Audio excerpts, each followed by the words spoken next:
Viva, sejam muito bem-vindos ao TDM Entrevista. Hoje vamos falar não do novo coronavírus, mas sim de sinologia. O nosso convidado é um estudioso e um apaixonado pela cultura chinesa, a língua, a história, a filosofia e a religião. Mestre em filosofia chinesa, doutorando em história da religião chinesa, já traduziu para português clássicos do pensamento chinês, como o Dao De Jing, de Lao Zi, ou também os Analetos de Confúcio, tradução com a qual, de resto, venceu o primeiro concurso de tradução português-chinês da Fundação Macau e da Universidade de Macau. Tem em mãos, desde o início do ano, um novo projeto que interessa a todos os que se interessam pela cultura chinesa. É um programa de rádio chamado Ideias Chinesas, em que apresenta ao grande público os grandes pensadores e as grandes obras da tradição intelectual chinesa. Um programa em língua portuguesa que passa na Rádio Internacional da China e que está disponível, é claro, também na internet. O nosso convidado de hoje é o professor Giorgio Cinedino. Muito obrigado por ter vindo. Muito obrigado pelo seu gentil convite. Um grande prazer conversar com você e conhecer seus espectadores. Muito obrigado. Antes de mais, perguntava-lhe como é que nasceu esta sua ligação à cultura chinesa. É algo que tem moldado claramente o seu percurso, mas à partida, para alguém que nasceu do outro lado do mundo, no Brasil, esta seria uma história talvez improvável. O que é que lhe despertou este interesse pela cultura chinesa e como é que tudo começou? Total acordo. Realmente é uma história improvável e isso talvez, por dizer, se justifica, não é, pelo meu interesse, profundo interesse por idiomas e, a partir dos idiomas, meu interesse por tradições intelectuais, por tradições literárias, não é? Desde pequeno eu tenho profunda paixão por línguas estrangeiras, comecei a aprender idiomas já em uma idade muito tenra. Quando é que começou a aprender chinês? O primeiro contacto, quando é que foi? Comecei a aprender chinês já há 20 e tantos anos, 26 anos. Que idade tinha na altura? Não é para fazer as contas, mas que idade é que tinha na altura? Bem, quando eu comecei a estudar chinês? Sim, cerca de 26, 27 anos. Né? Mas os idiomas eu aprendi desde a minha primeira infância. Mas a questão é justamente essa, quando você tem os idiomas que eu aprendi, obviamente, eram os idiomas aqueles mais facilmente acessíveis, idiomas europeus. Né? E você sempre tem essa profunda curiosidade, né? Aquelas coisas que você não tem acesso tão fácil, você tem um pouco esse interesse, essa curiosidade. A dificuldade foi um estímulo para si também? Eu acho que sim, não é? A dificuldade ela é sempre desafiadora, mas eu acho que há algo. O que é mais instigante é quando você se dá conta que há formas diferentes de pensar, formas diferentes de sentir, de se relacionar com as pessoas, não é? E tudo isso se cristaliza no idioma. O idioma ele é mais ou menos como um grande código que organiza sociedades, que organiza a forma de um indivíduo perceber a realidade. Então, eu acho que o grande estímulo ao meu estudo das línguas orientais, no caso, eu comecei estudando o japonês, você se dá conta de que as coisas mais básicas, não é? A gramática, como você organiza a sua forma de pensar, como você se comunica com as pessoas. E depois, passo a passo, quando nós começamos a conviver com estrangeiros, nós damos conta de que não é apenas uma simples questão de reproduzir nesse idioma a forma como nós falamos em português, mas você reaprender como se comportar no contexto dessa cultura, como interagir com as pessoas e, pouco a pouco, como assimilar os valores, a forma de ver o mundo. Né? Eu acho que esse é o maior estímulo, foi o meu maior estímulo para aprender a língua chinesa. Sim, entretanto, passou pelos Estados Unidos, pelo continente, estudou em vários sítios? Sim. Quanto tempo é que demorou a ser fluente em chinês? Quando falamos em chinês, no caso, estamos a falar de mandarim. Mandarim, sim. Eu acho que uma resposta mais conservadora é 3 anos depois de que eu me mudei para a China, que eu estava vivendo em Pequim. Depois de 3 anos de estudo a tempo inteiro? Vivendo a língua em tempo inteiro. Imersão, não é? Imersão absoluta. Porque isso é uma das coisas que me dei conta depois. O chinês foi o primeiro idioma que eu compreendi que um idioma ele vai além dos exames de proficiência, ele vai além dos níveis que nós damos, por exemplo, no curso de idiomas. Você tem o iniciante, né, intermediário, avançado, vai além disso. Porque aprender um idioma, ele exige que você renasça nessa cultura, né? Que você passe por todas as etapas de desenvolvimento humano, a infância, a adolescência, né? A idade madura e mesmo a velhice. Uma relação com o idioma, né? É uma relação espiritual, filosófica com a cultura. Na sua fase de adolescência com o chinês, para usar a sua expressão, teve vontade de desistir alguma vez? Sem dúvida. Sim. Sem dúvida, excelente. Justamente por trás dessa minha metáfora é justamente isso, né? A aprendizagem de um idioma, quando você não tem um objetivo utilitário, ou seja, eu dependo desse idioma para sobreviver, eu pretendo ter nesse idioma uma carreira, né? Em momento algum, o chinês ele significava isso para mim. Foi simplesmente um puro interesse pessoal, um amador, que me levou a mergulhar nessa cultura, né? Então, nós sempre passamos pela adolescência, né? Pela aquela idade em que nós criticamos, em que nós não aceitamos, nós vemos as diferenças culturais, né? Que nós temos que nos habituar, mas às vezes... E tudo isso foi muito, muito enriquecedor. Eu sou grato, né? Hoje eu me sinto já entrando na maturidade com essa minha relação com o chinês. Muito bem, falamos então deste seu programa Ideias Chinesas. Antes de mergulharmos no conteúdo em relação à forma, são 3 séries, 15 episódios, mais ou menos em termos gerais, que linha é que segue? Pois não. O formato atual, nós apresentaremos 3 autores do período inicial da história do pensamento chinês. Esse período inicial é um momento anterior à unificação imperial da China. Então, nós escolhemos 3 autores. O primeiro autor, obviamente, é o Confúcio, que é o nascedor da tradição intelectual chinesa, né? O segundo autor, cuja identidade histórica é um grande problema, nós não sabemos se existiu ou não, mas ele é o fundador do taoísmo, por assim dizer, né? Lao Tse, Lao Tzu. E o terceiro, nós decidimos ir diretamente ao sucessor do Confúcio, que é o Mêncio, né? Então, esses 2 primeiros autores são do período da primavera e do outono, e o terceiro autor é um período de transição para a época que nós chamamos dos reinos combatentes, né? Então, com esses 3 autores, nós pretendemos, mais ou menos, oferecer uma introdução aos principais temas do pensamento chinês, né? Falando tanto sobre política, como ética, né? Uma parte também devotada à espiritualidade, mas, considerando um pouco a minha situação atual, os meus interesses atuais, o ponto em que eu me encontro, meus estudos da tradição chinesa, eu também tento incluir uma série de conteúdos sobre a história social. Então, o que é que esses pensadores, em que eles contribuíram e de que forma eles foram influenciados pelo seu contexto histórico particular. Esta é a primeira parte. Sim.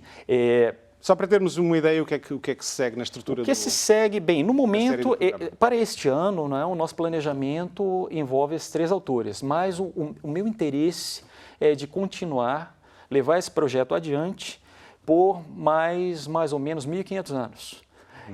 Cada ano nós estaríamos trabalhando com uma etapa histórica, uma etapa da história do pensamento chinês, e cada etapa nós escolheríamos 3 autores e 3 livros que fizeram a história do pensamento chinês. Muito bem. Não é exagero dizer que para perceber a China é preciso perceber alguns destes homens e algumas destas obras, Confúcio, Lao Tzu, especialmente em termos de confucionismo, os analetos, por exemplo, são tidos por muitos como a base ou um dos grandes pilares da ética chinesa. O que é que destaca da obra do Confúcio e, em particular, dos analetos? Com relação ao Confúcio, nós temos 15 sessões, 15 transmissões.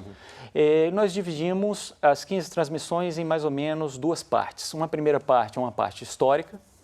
Essa parte histórica ela envolve aquilo que eu disse agora há pouco. Nós vamos falar um pouco sobre as instituições sociais, políticas, econômicas, jurídicas, né, que mais ou menos influenciaram o Confúcio. Né? Nessa primeira parte, nós também fazemos uma apresentação um pouco mais detida da vida de Confúcio. Como ele, dada essa situação histórica, não é? Como ele se desenvolveu, tornou-se a pessoa que hoje nós percebemos como Confúcio. Porque um fato muito interessante é o de que os chineses eles têm uma especial veneração por tais pessoas, mas, antes de mais nada, eles foram indivíduos, né? Nenhum deles teve um papel social, uma posição social muito elevada, ou eram muito ricos. Então, No caso do Confúcio, ele até tentou, mas sem grande sucesso. Exato. Eu acho que essa é a chave para nós falarmos sobre o pensamento de Confúcio. Antes de entrar nos Analectos, nós temos que entender um pouco quem foi Confúcio. Quais foram os dilemas que ele vivenciou, quais foram os fracassos, né, e como ele conseguiu vencer, sobrepujar esses fracassos. Os Analectos, bem, eles não são uma obra de Confúcio, eles são uma compilação posterior, né? Nós vemos que além de citações de Confúcio, as citações de vários outros mestres, o último dos quais viveu, quase que não conheceu Confúcio, conheceu Confúcio nos seus últimos anos, né?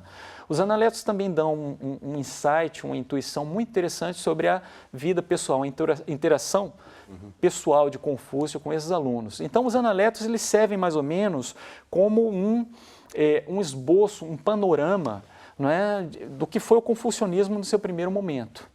Então, essa obra ela pode ser lida também dessa perspectiva.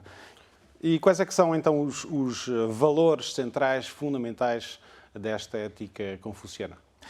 De fato, essa é a segunda parte das transmissões. A segunda parte das transmissões, ela seleciona um conjunto de conceitos, não é? E, partindo dos Analectos, nós tentamos explicar um pouco como é que aquelas ideias, aqueles conceitos, eles funcionavam na sociedade contemporânea de Confúcio, né? Então, nós tratamos de problema teoria educacional de Confúcio, que ela é muito importante, né? Nós temos que saber, primeiramente, antes de começarmos a estudar os clássicos chineses, nós temos que entender como é que essas ideias elas eram transmitidas. O que nós chamamos de aprendizado em português não é uma palavra que nós temos que dar uma série de novas acepções para entendermos como é que esses conhecimentos eles eram transmitidos, como eles eram reproduzidos, não é? Também há nós também, obviamente, vamos tratar de política, não é? No caso, Confúcio, política e ética, elas são duas dimensões geminadas, não é? Porque a disciplina das relações políticas, ela é absolutamente inspirada nas relações familiares. Né? Há um paralelismo entre pai e filho e governante e governado. Né? Nós vamos falar também mais detidamente sobre a filosofia ética de Confúcio, né? E aí extrapolando um pouco a questão familiar, porque o conceito nuclear do pensamento de Confúcio é Zhen, que nós traduzimos por humanidade. O ideograma chinês, ele reproduz, né, duas pessoas. Isso quer dizer que o conceito de humanidade, na perspectiva de Confúcio, ele é um conceito correlativo. Né? Correlativo de que maneira? Correlativo em termos do tipo de relações interpessoais, intersubjetivas que são construídas na sociedade. Humanidade, no caso, ela normalmente é vinculada à ideia do homem superior, ou, da forma como eu costumo traduzir, do homem nobre. O homem superior é aquele que interiorizou a ética confuciana, não é? É aquela pessoa que conseguiu purificar-se do que ele chama, que são sentimentos egoístas, não é?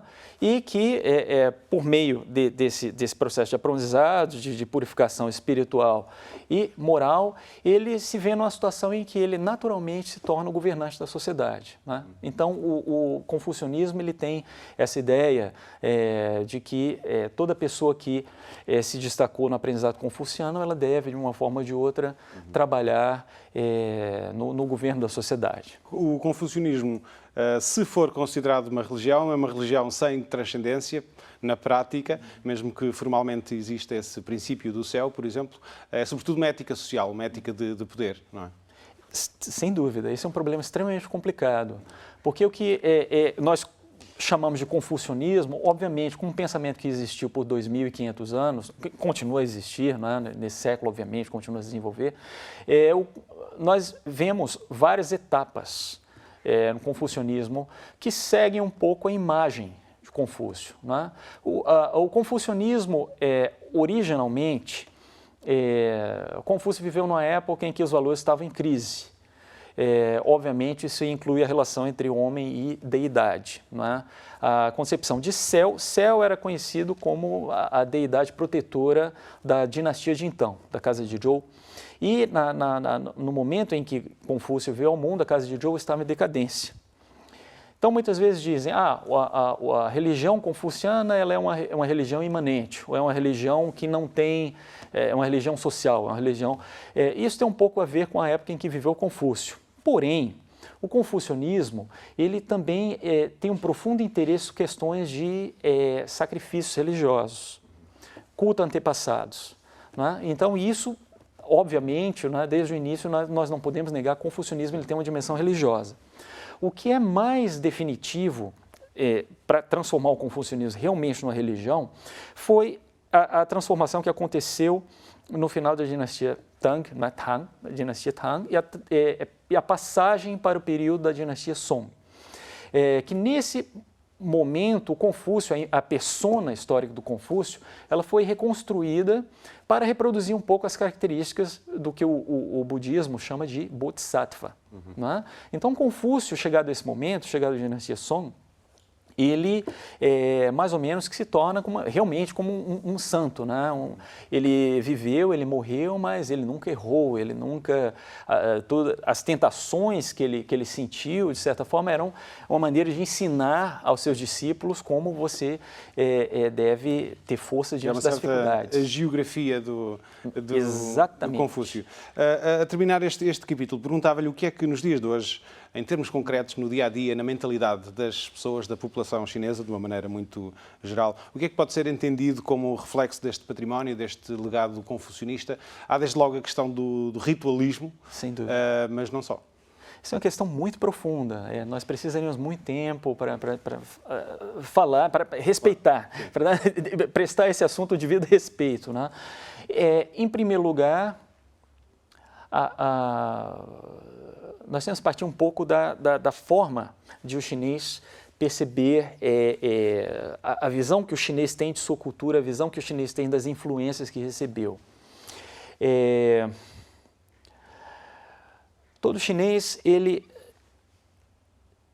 não parte do princípio de que a forma de ele se comportar é taoísta, é budista, é confuciana. Ele toma aquilo, take for granted. Ele parte do princípio de que aquela é a tradição e aquela é a forma de você se comportar.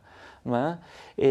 Hoje em dia é muito difícil de nós dissecarmos o que é confuciano na sociedade chinesa, o que é taoísta na sociedade chinesa. Não é?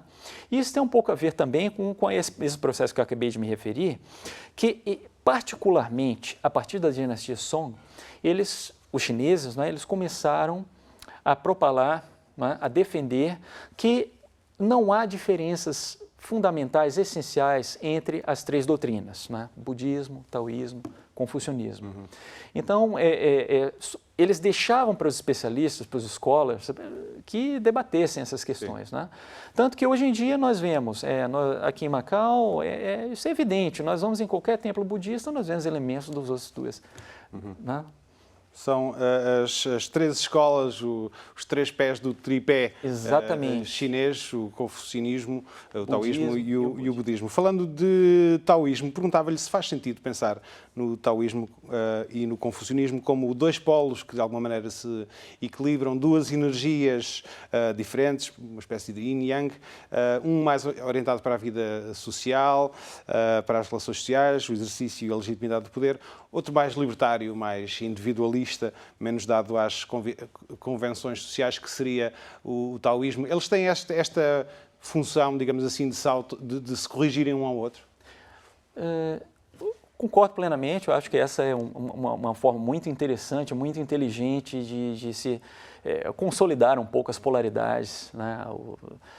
Mas a história do pensamento chinês ela é repleta de interações complexas entre as diferentes doutrinas, né? Nós temos momentos da história chinesa em que há perseguições, em que há até mesmo conflitos entre os partidários de cada uma dessas doutrinas. Eu acho que se nós falamos em termos puramente de filosofia chinesa, se nós queremos dar uma ideia elegante, não é? Em poucas palavras, nós dizermos qual é a essência dos dois pensamentos, nós podemos ver dessa forma, não é? O taoísmo como algo mais yin, como algo mais mole, mais feminino, chama menos a atenção, não se faz presente na sociedade por meio do governo, mas por meio... O taoísmo ele tem uma relação muito íntima com as artes chinesas, não é? Então, quando nós tentamos usar categorias ocidentais para mapear o universo intelectual chinês, nós usamos essas palavras, nós temos que andar sempre muito cuidado. O confucionismo, obviamente, ele está mais relacionado às instituições duras da sociedade chinesa, não é? Ao governo, a questão das relações econômicas, nós temos que prestar muita atenção nos valores confucianos. Porém, não é? Além do yin-yang, nós também temos que fazer espaço para um terceiro polo, né? que seria o budismo. O budismo teve uma influência em todos os campos, social, política, econômica, gigantesca.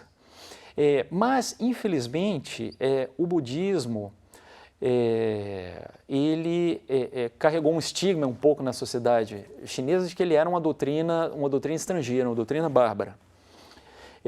Claro que os chineses eles têm um coração amplo bastante para aceitar essas diferenças, mas o fato é que em diversos momentos da história chinesa, o país ele estava dividido em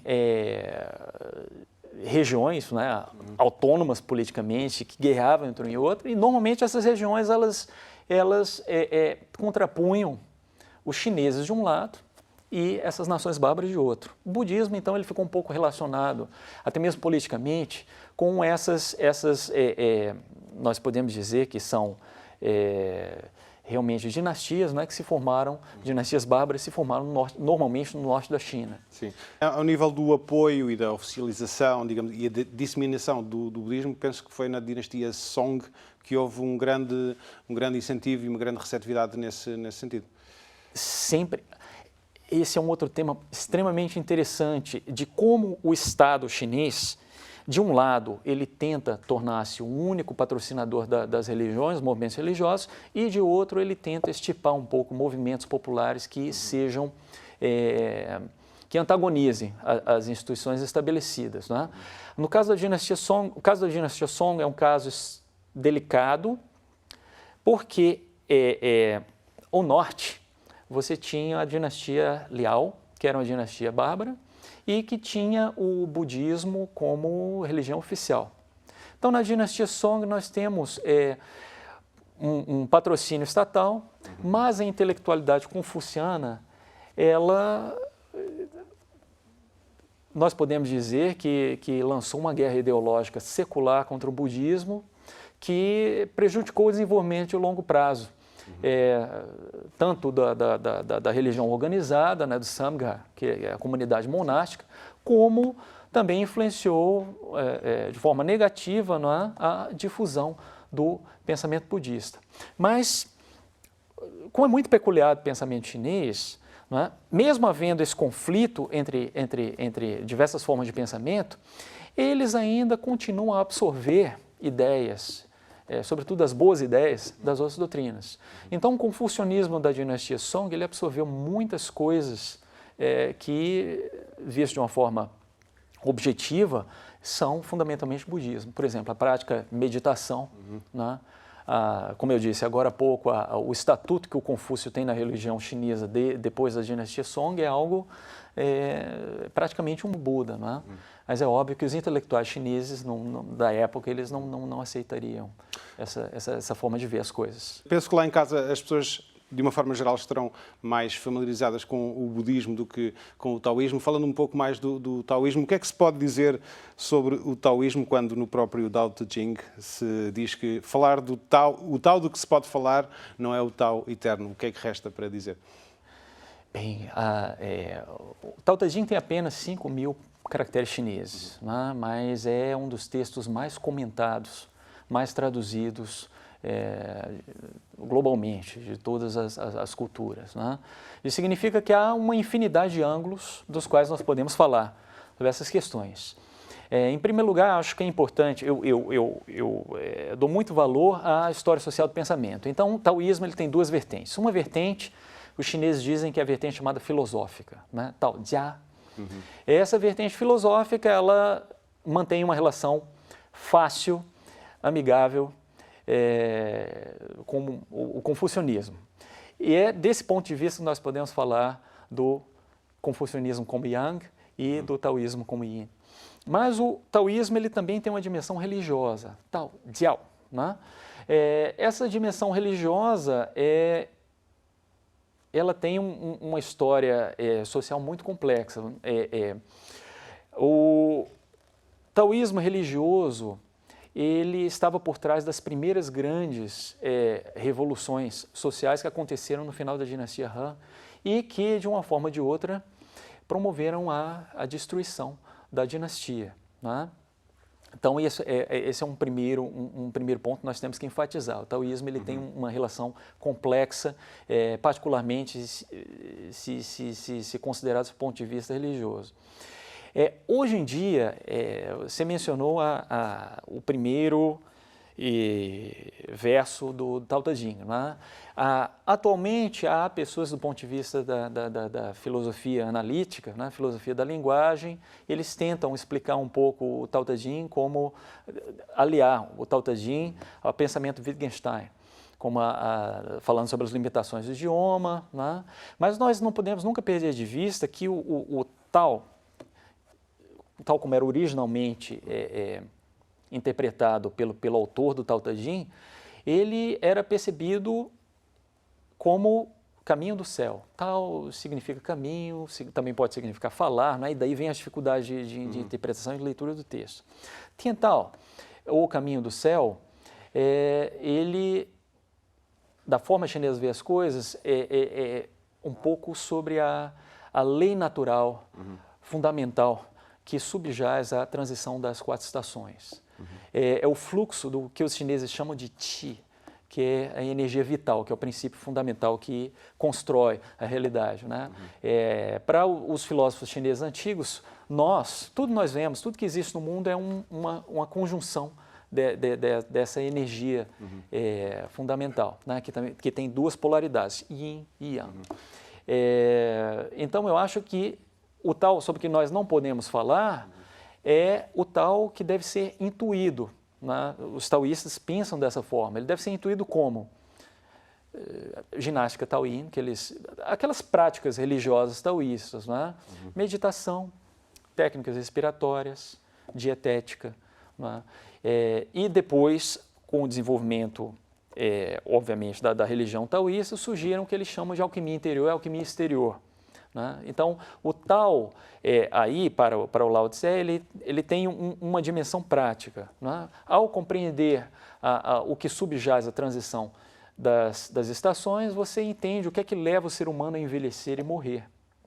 Então, o taoísta, compreendendo o Tao, ele é capaz de certas práticas misteriosas e secretas, né, de buscar a imortalidade. Então, essencialmente, esse é um outro ponto muito interessante do taoísmo, né, bem diferente daquela dimensão puramente filosófica. Sim, e é uma filosofia que está na base de várias manifestações da cultura chinesa, mais conhecidas fora da China até do que o próprio taoísmo, desde Feng Shui, medicina chinesa, Qigong, etc, não é assim? Sim, tudo. Vamos ter de avançar, estamos a chegar à reta final do nosso programa e falando do seu programa Ideias Chinesas, já dissemos, vai ter para já 15 episódios, vão ser transmitidos até abril. Onde é que se pode assistir este programa? Está na internet? Sim, são disponíveis. Há uma página específica que foi criada pela Rádio Internacional China. Né? Neste ano nós teremos 3 módulos. Cada módulo tem 15 15 sessões. O primeiro módulo sobre Confúcio, o segundo módulo sobre Exato. Lao Tzu e o terceiro módulo sobre o Mêncio. Estão disponíveis na internet. Já estão alguns disponíveis nesta altura? Sim. Já temos 2 módulos disponíveis. Infelizmente o andamento do projeto foi influenciado pela infeliz situação que nós estamos a vivenciar. Sim. Mas deve ser retomado em breve, acredito. Muito bem. E próximos projetos, sei que tem projetos de tradução na manga, o que é que podemos esperar? Sim, este ano eu pretendo lançar mais um livro, dessa vez uma tradução do segundo grande pensador taoísta, Zhuangzi, né? Essa é a primeira, até onde eu sei, a primeira tradução feita diretamente do chinês arcaico para o português. E, além disso, é uma tradução comentada, né? O Zhuangzi ele tem uma influência gigantesca sobre as artes chinesas, né? Pintura, música, caligrafia, tudo for. E eu tento um pouco nesse comentário explicar de que forma as ideias do Zhuangzi elas moldaram a cultura clássica chinesa e, de certa forma, moldaram um pouco tudo que nós vemos de arte, de tradições intelectuais hoje em dia na China. Zhuangzi é um livro extremamente importante. Vai ser lançado este ano, não é? Sim, lançado mais para o final do ano. Muito bem. Entretanto, vai continuar a dar aulas no IPM. Sim. Continua também no gabinete do porta-voz do chefe do Executivo? Sim. Muitas perguntas haveria para fazer nesse sentido, mas não é nessa qualidade que está aqui hoje connosco. Vamos ter de ficar por aqui. Professor Jorge Alcinadino, muito obrigado por ter vindo ao TDM Entrevista. Muito obrigado, um grande prazer. Obrigado por terem nos assistido hoje. Muito obrigado. Nós voltamos na próxima semana. Contamos consigo. Até lá.